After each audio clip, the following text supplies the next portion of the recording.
Yo, welcome back to another video. Welcome back to the YouTube channel. Welcome back to another reaction video, people. Another reaction video. I don't usually do this for the Champions League, but why not? It's a special occasion. Not special occasion, but you know what I mean. I'm never, ever gonna not capitalize on Arsenal tears. I'm never not gonna do that. I don't care if you can see the shirts in the back of their West Ham, and I know what people are gonna say. We're shit. Shock. Like I don't know we're shit. But I pray on other people's downfalls in terms of football, in terms of footballing wise, not life. So this is just me being a fucking hater. But if you do enjoy these videos, make sure to like the video, make sure to subscribe if you are new. We are close to 600 subscribers, and we're trying to get to 1,000 as soon as possible, people. And yeah, just like last time, we're reacting to two of the same three people that we saw them have a meltdown last time, and that is Turkish and Troops this time. First, we've got Troops, and then we'll react to Turkish. Obviously, Inter Milan beat Arsenal 1-0. Terrible performance. Before we get into the videos, let me give you my thoughts on the game quick.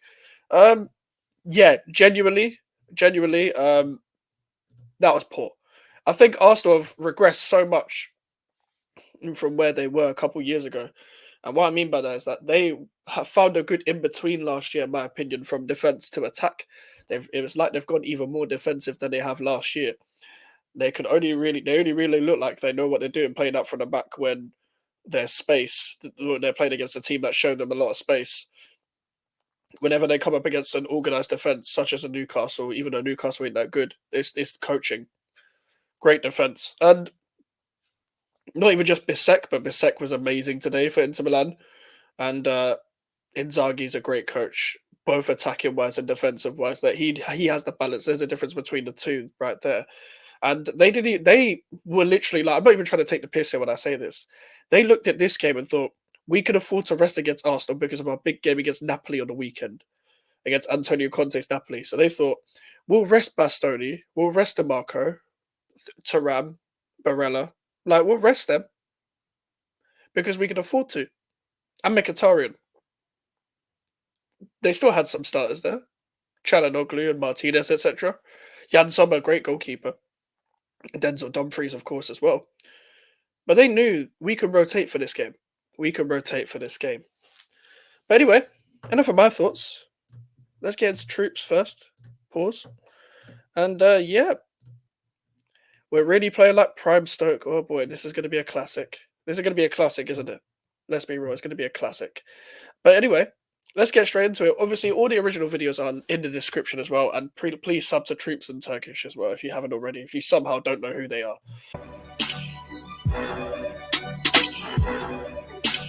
What's going on, people? Troops TV, back again, like a blood clot again, you understand? Match reaction time, you get me? Another L for Arsenal blood, you get me? That's 3 L's from our last 6 games in all competitions, 2 defeats in the Premier League, and now our first defeat in the Champions League. Another defeat away from home. This tricky period has really been a tricky period, blood. You get me? We are on our face. We are on our knees. We are on the floor, blood. You get me? We are playing tragic football, blood. You understand? Facts. We have turned into Stoke FC. I said it before in the last match reaction against Newcastle, and I'll say it again, bro. 46 crosses, bro. That's ridiculous. That reminds me, was it 100 that Moyes Man United did against Fulham that one time where it was like Juan Mata days and all that? Was it like 100 crosses or something? Like I knew Arsenal were crossing a lot. I did deep it when the stat would just be read out by Troops there, but they are literally Rory Delap away from Stoke City, and it's facts. I can't lie. Like it was a lot of crosses, but it felt like they were relying a lot on Bukayo Saka for a good final ball because Saka weren't great at all today. He was dog shit. But he was still the only one that could cross a ball in that team. Like Martinelli cannot cross a ball. Their fullbacks, Timber and Ben White. Obviously, Timber ain't getting forward like that in wide areas, but it's not like he's going to cross the ball. Like Odegaard's back, so they can rely on that right hand side again. But there's a big issue there. I'm not even trying to take the piss or anything, but there's a big issue there. You understand? 46 crosses, bro. 17 corners, blood. We are Stoke City FC, bro. The only time we look dangerous is when we are crossing that ball in the box, blood. You get me? And then there's no one there. I Mm. repeat, there is Facts. no one there to finish the chance when it drops, blood. What happened to King Kai? King Kai Havertz, he now played in midfield now. It just, I think people realise what everyone was saying when they watched him at Chelsea. He's just a purple patch guy. He will score you a goal now and then, but he only turns up when he wants to anyway. Drop him deeper anywhere outside of the box, and he's nowhere to be seen. And Arsenal fans want to say that everyone was hating on him when they were saying it. No, no, no, no. We were being genuine. Everyone was doing it, not even just Chelsea fans. I've been saying this for years about Kai Havertz. I was a hater, not even a hater. I was a big critic when he was at Chelsea as well. Um, but I forgot to say, again, what Troop said. They were crossing the ball a lot, but there was no one there to get it. Even when Jesus came on, they had Havertz, Jesus, and Trossard all on the same pitch at one point. I don't know whether Troops is going to get into it, but that substitution from Marino to Jesus is awful. One awful sub, terrible sub. Like what that actual hell was Mikel Arteta thinking? He dropped Havertz into the midfield pivot for God's sakes. These lot had the cheek to laugh at Man City yesterday. I don't understand. Not Troops, but Arsenal fans, man. You understand? All summer. This goes back to summer yet again, bro. This goes back to fucking summer yet again, blood. Yeah. All summer, we were craving for a striker, calling for a striker. These men go out and buy Marino and fucking Calafiori and Sterling on loan, blood. We don't even see Sterling off the bench, blood. You understand? So what was the point of going and getting Sterling, bro? Fucking panic buy, blood. £100,000 down the drain, blood, because you're not using him, bro. So it's down the drain, blood. There's no point in making that signing, bro. You understand? You wonder why Edu's jumping ship, bro. You get me? It's a fucking joke thing, bro. You understand? Second half, it did get better, but the first half, yet again, was just poor from us, bro. Even the second half wasn't that good. The second half was literally just Inter sitting back and Arsenal had more of the ball and they were more in the box. But they didn't affect Summer like that, really. Like Havertz's cross and then the shot that Havertz got blocked by Bisek, the only real proper chances that I can think of. There's probably some that have escaped my head, but come on. I didn't even think Arsenal were going to score. I don't think any of us did. I don't think any of us think that Arsenal were going to score. And that's just not just a testament to how bad Arsenal are going forward right now. It's a testament to how good Inter are at defending and like they throw everybody in front. Like fantastic. Nothing from open play, blood. Absolutely nothing. We look piss poor in open play, blood. Only time we look dangerous is when that ball goes in the box, blood. That's the only time, bro. From a cross, from a corner, or a free kick, blood. That's the only time. Our best opportunities are created from those situations, blood. You understand? And now we go into the Chelsea game on the back of 2 defeats, bro. The confidence in this team has gone. It's gone to shreds, bro. You understand? And Arteta's got big decisions to make, bro. You understand? Big decisions to make, bro. Because the way we're playing, it's not working, blood. You understand? It's too pragmatic.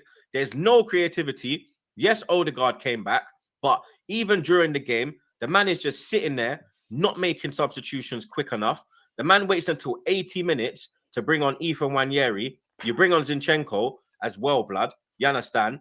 You're bringing on Jesus at half-time. That's the only change you made early. You bring off Marino. You understand? I don't know what's going on with this team right now, blood. You get me? I don't know what's going on, bro. You understand? I've said already, if we don't win a major trophy this year, then this man needs to leave the club, bro. I'm sorry, 800 million, 800 million down the drain, 5 years in the job. Yeah, no trophies won. We're going down the table. No one can say Troops isn't being fair here as well, because there's a lot of people that were already Arteta out. There's a lot of people that are stubborn to be Arteta in as well. You can't say that Troops isn't being fair because he was originally Arteta out. Then when Arsenal were competing, he gave him a chance. But ultimately, Troops was one of the people back in the day that was saying that in the Wenger era, this top 4 thing ain't good enough. We won a league title, and he's keeping the same standard. He's actually been very fair because now that Arsenal are back competing, the standard is back up. It's back up to where it was under Wenger.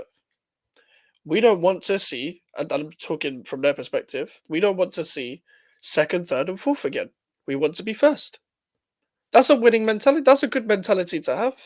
No one can say that they ain't being fair. You get me? What are we doing here, bro? We can't just sit here and be static, blood. You get me? If we lose on Sunday, then it's panic stations, bro.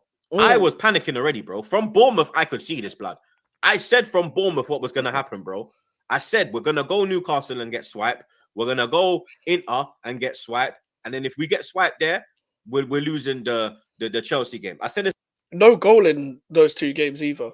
What was the game before? Wait, was Bournemouth and Newcastle 2? No, it wasn't 2 in a row. I can't remember the games in between Bournemouth and Newcastle. What teams Arsenal played? I'm trying to. Who did they play? I don't remember who they played. I don't remember who they played in between Bournemouth and Newcastle. Um, I know Saliba was. Oh, Liverpool. Right, Liverpool. Okay. So there's no win in 4 in those last 4 games. And the only teams that they did see, they only score against teams that give them space. In the other 3 games that they've actually lost, they've lost them all without scoring. So 1-0, 1-0, and 2-0. Cool, you can say they had 10 men for the Bournemouth game. But even when they had 11 men, they didn't look like scoring. Newcastle and Inter, they put the ball in the box a lot, but there's no one there to get it. When people say Arsenal need a striker, this is why. It's a domino effect, blood. It's a domino effect. And it all started from Bournemouth, bro. You understand? We have been playing this way the whole season. Piss poor. Yeah. We lost to a B team, Inter Milan, bro. Yep. Half their team wasn't starting, blood. Their main players were not starting, bro. Their main players were on the bench, bro. Bastone, DeMarco, Thuram, Barella. All these men were on the bench, bro. Mkhitaryan. All these men were on the bench, bro. They're playing their B team, blood. And we're getting brushed aside, bro. You understand? You can say, was the penalty, wasn't it a penalty? We didn't do enough today, bro. Fact. Yet again, Fact. we didn't do enough, bro. You get just on that as well. Don't get me wrong, yeah. Let me land this whole sentence. I don't think those should be given as penalties, yeah. But however, UEFA have given those penalties to everyone. I remember Newcastle against PSG, where Newcastle deserved to hold on to that 0-0 and ended up losing and whatever, yeah. I can't even say they were robbed, but like really, because they didn't create enough chances, but they did deserve that penalty decision against them, and that was even more harsh. That was just kicked against Livramento's hand. When you're playing football, your hand is going to be there anyway. Like your arms are going to be wailing around and stuff like that as well. Some would say it's a bit unorthodox for your hand to be there, your arm to be there, whatever. But I can understand to an extent why Marino's arm was there, and I think the rule is a bit shit. However, they are keeping the same energy for everyone, so no Arsenal fan can say like everyone's against them and stuff like that. It's not the Premier League, and you can't even do the whole PGMOL thing and play the victim all the time. I'm sure some still will, but there's only so many games where you can blame the ref. And to be honest, you shouldn't really be blaming the ref in any game, in my opinion. But that's just me. Get me? And when are we going to start improving, bro? You understand? Because I don't see no improvements, bro.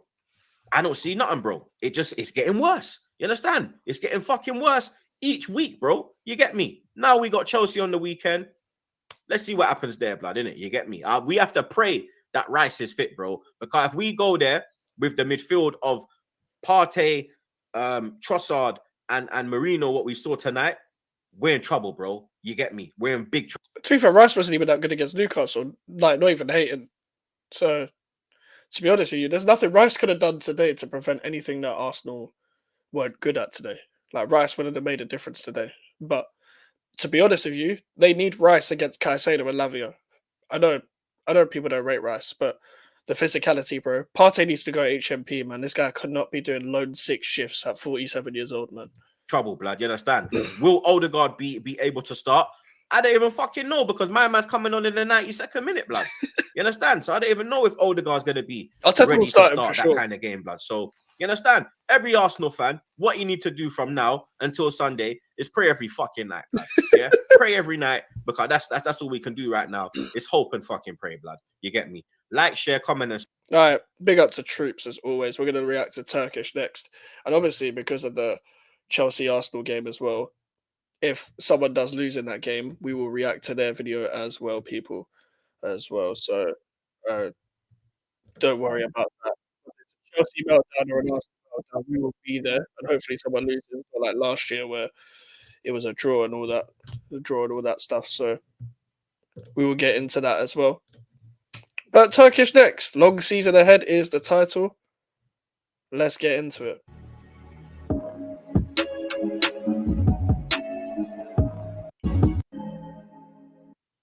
Another one, people. Another one. DJ Khaled. another L, and another poor performance. Listen, I know it's away at the San Siro, but Inter Milan rotated their side. I think Inter Milan were happy with how the first half went in particular, because I'm seeing a lot of people talk about we looked better, much better than the Newcastle game. Nah. Why? Because we had the ball. Yeah, facts. I don't get it, but we're gonna get into it. We're definitely gonna get into it. Another match reaction this week where is it me analyzing the 90 minutes? Is it worth it? First half we had the ball, didn't create much. They hit the bar early on. They didn't create much. Looked like they was happy. Let Arsenal have the ball. Let's see if we can hit them on the break. They didn't. But they got a penalty. And again, I'm seeing people talk about refs. This ain't one to talk about refs. Facts. It's a penalty. It's a Champions League. It's different rules. But regardless, I've seen it enough times in the Champions League. The one that came to my head straight away was United PSG, which was actually a shot on goal. But we should know what it is by now, and you shouldn't have your hands up. You have your hands up, you know, you're susceptible to conceding a penalty. Should he have had a penalty the other side? Probably. Keepers come and just thumped him in the head. I don't think those are penalties, in my opinion. They missed the ball. He's going for the ball, like. But then again, I've seen them given, so nowhere near the ball. Actually, you know what? I say nowhere near the ball. People are saying there's some angles that, you know, he gets a flick on it. But I ain't going to sit here and talk about a penalty we should have had or a penalty they shouldn't have had. Because what else? And don't get it twisted, second half, we created more. We should have scored.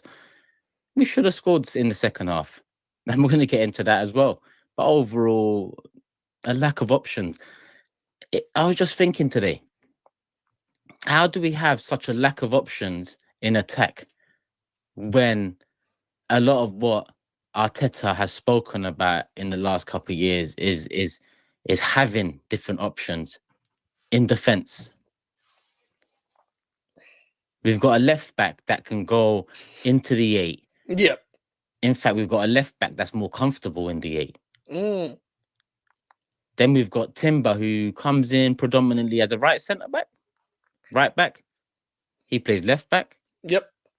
Why? The versatility, guys. The versatility. Versatile. Calafiori, left centre back, plays left back. Versatile. So much versatility. So tell me, when we need a goal, 2 games running, where's our striker? Where is the versatility there? Where is the option to change it up in attack? Where is it? Jesus comes on, couple good touches. Dropping deep, Merchant, man. Jesus is finished in 2024, man. I can't believe this guy's like 27. Passing, moving. Nothing special. Inter were comfy in that second half. They were comfy. Facts. I'm hearing proud. Proud of what? Champions League away day to be proud of. I'm fuming, people, because I can't just talk about 90 minutes without knowing what is coming come the end of the season. That's all I keep thinking about. Because you lot know me. I put my neck on the line. I said in 18 months we're winning a major. Why? Because I actually believed at the time. I don't say things that I don't believe. Or I don't say things because I feel backed into a corner or peer pressure. That's just not me. I believed. Silly me. We didn't do enough. And it's showing now. Ranieri comes on, and listen, I'm not expecting him to turn the world around for us at this moment in time. He's 17. Facts. But he has one touch, shimmy and turn and a shot, and the world's gone mad. Should have brought him on sooner, though. That's how starving we are Mm. for some excitement. And Yeah, it's becoming like I could be your hero, baby, in Enrique Iglesias FC because they're just looking for a hero to come and save them. And now that Odegaard's back, Wanyeri ain't seeing the pitch, man.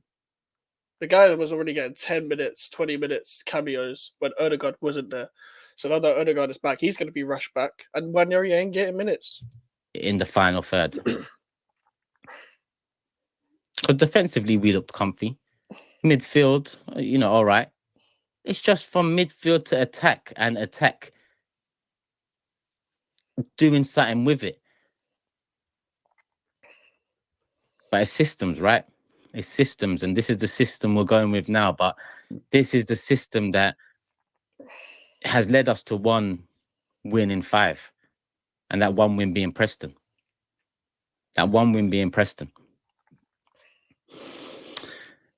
Listen, the first half was the first half. Penalty, whatever. They score 1-0. What can we do? Halftime sub. Okay, Marino off, who's having a mare at the moment. Jesus on. All right.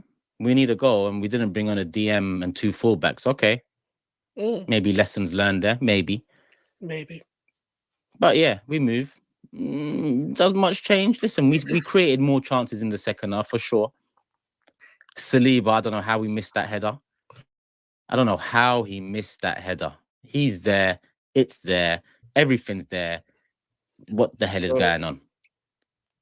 I don't understand how he could misses his header, fluffs his lines. I don't understand it. We move. Yeah, not many people are talking about that because it's Saliba, but he didn't get any contact on that. Any contact. And it was like the Newcastle game. They didn't really test Nick Pope, but they had the Declan Rice header right at the end. It's fine margins. You got to even finish them. You got to even connect to them. We move. And then there was that 2 free chances in a matter of 10 minutes. Another from a corner. Surprise, surprise. Set pieces, corners. I'm feeling like Bolton in the 90s. Because I'm genuinely more excited with a set piece now than I am seeing us pass it and pass it and pass it and pass it and win a duel and win a duel and win a duel and win a duel and pass it and win a duel. It's just too much. Sideways. Duels on passes. Havertz. Damn. Beautiful effort. This is after the Saka corner, by the way. Sorry. Taremi header. It looked like it was Gabriel. It was Taremi. Dumfries off the line. Dumfries had a great game, to be honest, but Dumfries off the line. Cool. It happens. Havertz. Jinx in. Creates a bit of space. Looping ball. I'm going to give him benefit of doubt and say he was going for goal. Nearly exquisite. If that went in, that would have been Bergkamp-esque. And you know how I feel about saying these legendary names with any current crop. And this ain't me even mentioning it in the same sentence. I mean, that sort of a goal comes out of his playbook. He was unlucky. Sommer made a beautiful, beautiful save. He got a hand to it, saw it round. Cool. We move again because it looks like we're creating chances. It looks like we're going to do something, albeit from set pieces mainly. Cool. 10 minutes goes by. Very little. Very little happens. 15 minutes goes by. I think then we had another chance. That was the Havertz one. He does well to get in front of the defender, chests it. Defender's on the floor calling for a foul. There's definitely no foul there. Havertz turns. He's got a bit of space. Right foot volley. Damn. Right foot volley. High, wide, not very handsome. That's Havertz for you. One moment you think, oh, this guy's all right. Then the next moment, no, it's Kai Havertz. It's Kai Havertz again. Kai Havertz misses again. We haven't heard that chant in a while.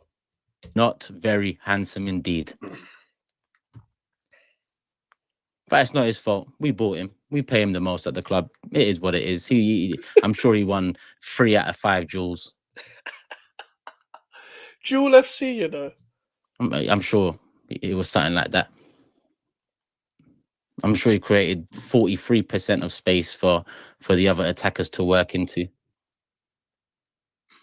I have no doubts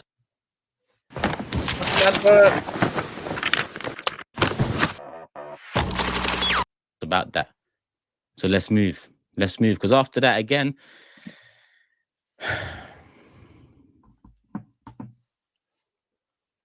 in fact, I've even mixed it up. The other chance came before that. The other chance where he just rushes it. The chance he rushes point blank. Listen, who was it? Kisek, I think it was, with the block. Yeah, Bisek. Great block, but in that position, you do not allow the defender to be able to block that. Too focused on the ball, didn't even see the defender there. Because if you even see him at the corner of your eye, you're in enough space to just pick your corner. Fair. Was a great block. It wasn't to be. Wasn't to be. And that was it, really. At some point, Trossard and Timber came off, and Nwaneri and Zinchenko came on.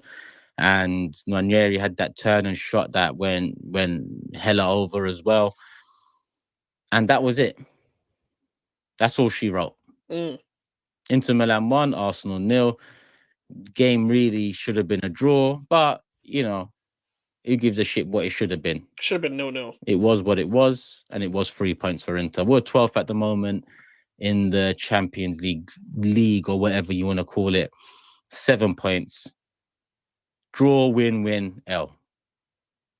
And we've got Sporting next. They'll be fine against Sporting, though. Amorim ain't there anymore, so they'll be fine, man. I know Gyökeres is still there, but they'll beat Sporting, I think. Like, new manager, they're probably not going to hire someone as good as Amorim, I don't think. You wouldn't like to think so anyway, but they'll be fine in the Champions League in terms of this stage. It's just when we actually see them against someone serious, like, you know, like an Inter again. Even against someone who's semi-serious, even someone who's just good on their day. Because a lot of the big teams right now ain't doing shit in the Champions League. Juventus, PSG, even Real Madrid. It'll be Sporting without Amorim, but we've got Sporting next nonetheless. And that's away from home. So I expect to still go through in the Champions League, but I also expected a better performance today to take into Chelsea. And today it's made me look at Sunday as a day that might sicken me or sicken us. Because if we lose to Chelsea Football Club on Sunday, all hell will break loose. All hell will break loose. On a positive, Odegaard's back. Woohoo! What are we, full strength now?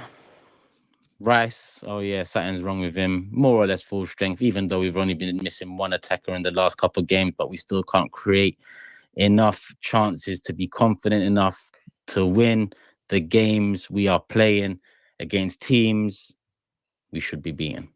Don't worry, you got West Ham soon. You'll be fine. Anyway, listen, people. And that was Turkish match reaction. Arsenal fans are upset. Rightly so. They've got Chelsea this weekend. I'm sure we'll preview the Premier League games on Friday, people. Obviously, you guys are watching this late, pretty much Thursday now. I'm recording this at midnight. So yeah, you're seeing this on a Thursday. So I'm uploading at 10. Well, I'm streaming at 10 p.m. West Ham Everton. And yeah, on Friday, we should have a preview of the Premier League games that will be pre-recorded as well. So make sure to like the video, people. Make sure to subscribe if you want to. My social medias are in the description if you want to follow me. And some of the original videos that I've reacted to and the email for the inquiries on the road to 1K subscribers. I'll see you guys later. Goodbye.